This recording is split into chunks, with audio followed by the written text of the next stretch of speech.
નમસ્કાર દર્શક મિત્રો, TV7 લાઈવ ન્યૂઝમાં હું છું આપની સાથે એન્કર ગોપી પીઠિયા। આપણા ભારતની અંદર ઘણા એવા મહાન લોકો થઈ ગયા જેણે આપણા ભારત માટે કંઈક કરી ચૂક્યું। એમાંના એક એટલે આપણા ભીમરાવ આંબેડકર, જેણે આપણા ભારતના સંવિધાનનું નિર્માણ કર્યું છે અને એ જ કાયદા કાનૂનથી ક્યાંક આપણું ભારતની વ્યવસ્થા, અર્થતંત્ર બધું જ જળવાઈ રહેલું છે।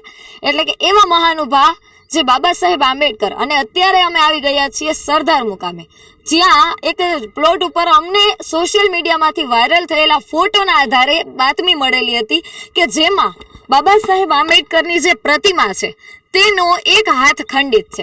અને એમાં પણ જ્યારે આપણે ભારતની કે હિન્દુ સંસ્કૃતિની વાત કરીએ કે કોઈ પણ જગ્યાએ વાત કરી, આપણા ઘરની અંદર ખંડિત વસ્તુ પણ નથી રાખતા, ત્યારે પ્રશ્ન એ છે કે આ તો પ્રતિમાનો એક હાથ ખંડિત છે, તો પછી આ પ્રતિમાને શા માટે હજી બદલવામાં નથી આવી? અને કદાચ 2-3 મહિના પહેલા જ આ વસ્તુ પણ બનેલી હતી કે ત્યારે પણ આવી રીતે બાબા સાહેબ આંબેડકરની આ પ્રતિમા ખંડિત થઈ હતી, ત્યારે તંત્ર દ્વારા તે પ્રતિમાને તરત બદલાવી અને બીજી પ્રતિમા બેસાડવામાં આવી હતી। પરંતુ આજ રોજ જે આ પ્રતિમા છે થોડા સમય પહેલાથી, મતલબ ઘણા દિવસ થઈ ગયા છે, જેનો એક હાથ ભાંગી ચૂકેલો છે અને તમે જોઈ શકો છો દ્રશ્યો કે તે પ્રતિમાને ઢાંકીને રાખવામાં આવી છે। તો શું તેની પાછળનું કારણ શું હોઈ શકે? કે કોઈ આની પાછળ જોડાયેલું છે કે કાંઈક અંદર પણ રાજકારણ રમાઈ રહેલું છે? કારણ કે પ્રતિમાને બદલાવવામાં પણ નથી આવી કે નથી કોઈને જાણ કરવામાં આવી કે આ પ્રતિમા બદલાવી જોઈએ। અને આ બાબા સાહેબ આંબેડકરની પ્રતિમા જે અત્યારે ખંડિત છે, તો આની પાછળનું શું કારણ હોઈ શકે? કે પછી કોઈ પણ વ્યક્તિ આની અંદર રાજકારણ રમી રહ્યું છે? શું છે તમામ હકીકત? હવે આ બાબા સાહેબ આંબેડકરની પ્રતિમા છે, તેની નજીક જઈ અને હું તમને થોડા દ્રશ્યો બતાવું।